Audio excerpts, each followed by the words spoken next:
دریائے فرات یا نہر فرات ایشیا کا عظیم ترین دریا ہے۔ اس دریا کے بارے میں کئی ضعیف احادیث بھی موجود ہیں۔ دریائے فرات کے بارے میں کہا جاتا ہے کہ اس کا پانی جنت سے بہنے والی نہر سے آتا ہے۔ اس دریا کو مختلف مذاہب میں مختلف اہمیت حاصل ہے۔ اس دریا سے سونے کے پہاڑ کے ظاہر ہونے کی پیشن گوئیاں موجود ہیں۔ مزید یہ بھی کہا جاتا ہے کہ قیامت کے قریب کی نشانیوں میں سے ایک عظیم نشانی یہ بھی ہوگی کہ دریائے فرات پوری طرح سوکھ جائے گا۔ لیکن ایسا کیوں اور کیسے ہوگا، اس کے بارے میں تفصیلاً ہم آج کی ویڈیو میں بات کریں گے۔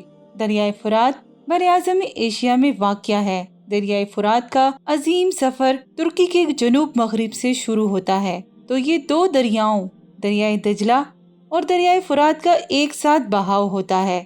پھر یہ دو دریا مشرق وسطی سے الگ الگ تاہم ایک ہی ساتھ بہتے ہیں، یعنی درمیان میں یونان کا قدیم سپرٹیما کی تہذیب اور وادی آ جاتی ہے، جبکہ اس کے دونوں جانب ایک حاشے کی مانند یہ دونوں دریا بہتے ہیں۔ یہ دونوں دریا ترکی میں مشرق کی جانب سے تقریباً 50 میل تک کا سفر ایک ساتھ طے کرتے ہیں۔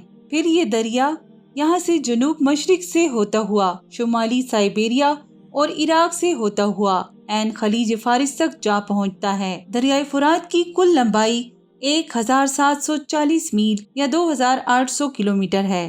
یہ تو تھا دریائے فرات کا تعارف۔ اب ہم اس کی تاریخ پر ایک نظر ڈالتے ہیں۔ دریائے فرات اور دریائے دجلہ کی وجہ سے عراق کا قدیم نام ابو نہرین تھا، جس کا مطلب ہے دو نہریں۔ ہزاروں سالوں سے یہ دو دریا اپنے توش پر بہہ رہے ہیں، جو کہ عراق کی تاریخ اور اس خطے کی زرخیزی کی علامت بھی ہیں۔ ان دونوں دریاؤں کے کناروں پر تاریخ میں کئی ریاستیں آباد اور تباہ ہو چکی ہیں۔ اس کی بڑی وجہ اس علاقے کی بے انتہا زرخیزی ہے اور ہر قوم یہاں اپنے قدم جمانا چاہتی تھی، اور اسی بنا پر وہ ایک دوسرے کو آباد اور برباد کرتے ہیں۔ یہی وجہ ہے کہ دریائے دجلہ اور فرات کا درمیانی آبادی حصہ کہیں قدیم تہذیبوں کی یہاں پیدائش کا منہ بولتا ثبوت ہے۔ ان میں الما، اسور، بابل، سمیر، اکاد اور کئی دیگر اقوام قابل ذکر ہیں۔ یہاں کئی مذاہب سے منسلک افراد آباد ہوئے۔ دریائے فرات اور دریائے دجلہ دینی سیاسی منسلک افراد آباد ہوئے۔ دریائے دجلہ اور دریائے فرات دینی، سیاسی، تجارتی حکمت عملی کی اہمیت کے حامل ہیں۔ ان کے اعتراف کا زرخیز علاقہ اناطولیہ کے لیے صحیح نہیں، بلکہ عالم تاریخ کا رخ تبدیل کرنے کا سبب بنا ہے۔ ماضی سے مستقبل تک یہ علاقے ایک دوسرے میں گھل مل گئے ہیں۔ ماضی قدیم کے انسان ان دونوں دریاؤں کے کناروں پر موجود چٹانوں کو تراش کر وہاں غار بناتے ہیں، ان کی دیواروں پر اپنی تیزی سے متعلقہ معلومات کو کندہ کروائی ہیں تاکہ آنے والی نسلوں کو اپنی تہذیب سے روشناس کروا سکیں۔ یہ علاقہ ہزاروں سالوں سے زراعت اور تجارت کا مرکز رہا ہے، تاہم کبھی بھی اس دریا پر کسی قسم کا پل تعمیر نہیں کروایا گیا۔ اس دریا کے بارے میں خیال ہے کہ یہ اس علاقے کو تقریباً 30,000 سال سے سیراب کر رہا ہے۔ مذہبی اعتبار سے ان دونوں دریاؤں کی اہمیت پر کچھ بات کرتے ہیں۔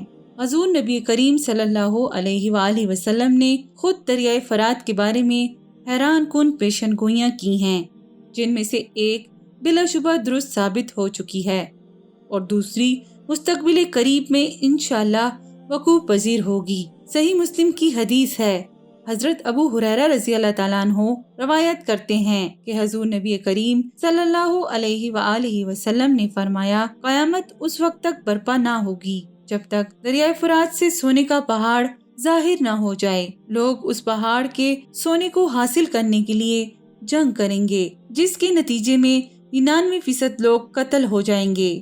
ان میں سے ہر ایک شخص کو یہ توقع ہوگی کہ شاید وہ زندہ بچ جائے گا۔ ایک اور روایت میں آتا ہے کہ اگر کوئی شخص اس موقع پر موجود ہو تو اسے چاہیے کہ وہ اس میں سے کوئی چیز نہ لے۔ یہ احادیث مسلم شریف اور بخاری شریف دونوں میں بھی موجود ہیں۔ ان احادیث کی وضاحت کے مطابق یہ دریا اپنا رخ بدل لے گا، پانی کی سطح کم ہو جائے گی، تب لوگ دیکھیں گے اس میں سونے کا پہاڑ ہے، تو شاید کسی حکمت کی وجہ سے ہمیشہ لوگوں کی نظروں سے اوجھل رہا ہے۔ اس دریا کے ایک حصے کو شاط العرب کہا جاتا ہے، کیونکہ یہ شاط العرب علاقے سے شروع ہوتا ہے۔ یہ دریا قدیم ترین تہذیب میں سوکت عامیہ کو بھی سیراب کرتا تھا، جس کا ذکر قرآن کریم میں موجود ہے۔ ابھی تک اس دریا میں سونے کی موجودگی کے بارے میں کوئی نہیں جانتا کہ یہ سونا کہاں دفن ہے، لیکن ایک وقت آئے گا جب یہ دریا اس سونے کو ظاہر کر دے گا۔ حضور نبی کریم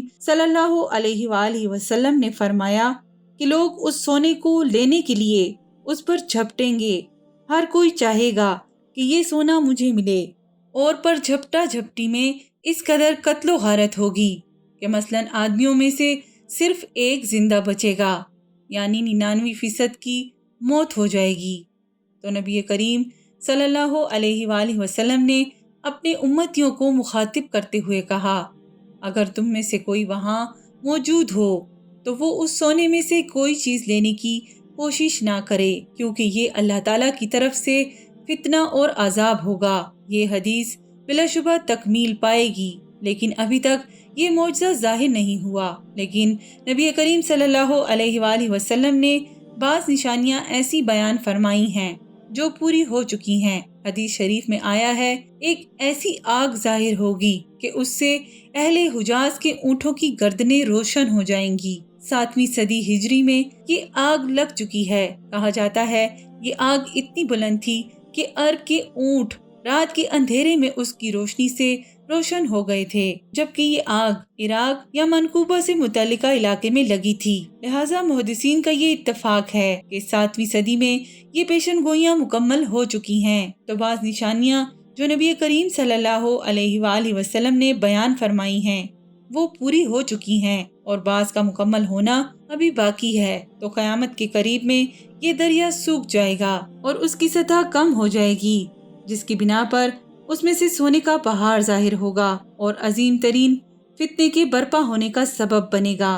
ناظرین، آپ میں سے تمام لوگ جانتے ہیں کہ دریائے فرات کی سب سے بڑی اہمیت یہ ہے کہ یہاں حضور نبی کریم صلی اللہ علیہ وآلہ وسلم کے پیارے نواسے حضرت امام حسین اور ان کے اہل خانہ اور ان کے دوستوں کو شہید کیا گیا۔ جی ہاں، یہ وہ دریا ہے جس کے کنارے ان کو 10 دن تک پیاسا رکھا گیا۔ ان پر یزید نے فوجیں مسلط کیں، ان پر دریائے فرات کا پانی بند کر دیا گیا۔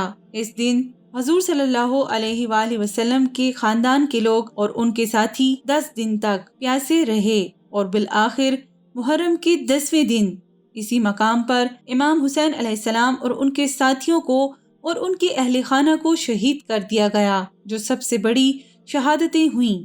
ان میں حضرت امام حسین، حضرت علی اکبر، حضرت علی اصغر، حضرت عباس اور دیگر حضور نبی کریم صلی اللہ علیہ وآلہ وسلم کے خاندان کے چشم و چراغ تھے۔ ناظرین، دریائے فرات کی ایک اور بڑی اہمیت یہ ہے کہ جب حضور نبی کریم صلی اللہ علیہ وآلہ وسلم کو شب معراج میں آسمانوں کا سفر کروایا گیا تو آپ صلی اللہ علیہ وآلہ وسلم نے واپسی پر تمام صحابہ کرام کو بتایا کہ میں آسمان سے زمین پر 2 نہریں دیکھیں۔ جبریل علیہ السلام نے مجھے بتایا کہ ایک دریائے فرات اور دوسرا دریائے نیل ہے۔ حالیہ ناسا کی رپورٹ میں یہ بھی بات بتائی گئی ہے کہ خلا سے زمین پر 2 دریا بہتے ہوئے نظر آتے ہیں، جبکہ ان کے بارے میں غور کیا گیا تو واقعی ایک دریائے فرات اور دوسرا دریائے نیل ہے۔ انہیں حضور نبی کریم صلی اللہ علیہ وآلہ وسلم نے 1400 سال پہلے جو بات کہی تھی وہ بالکل سچ ثابت ہو چکی ہے۔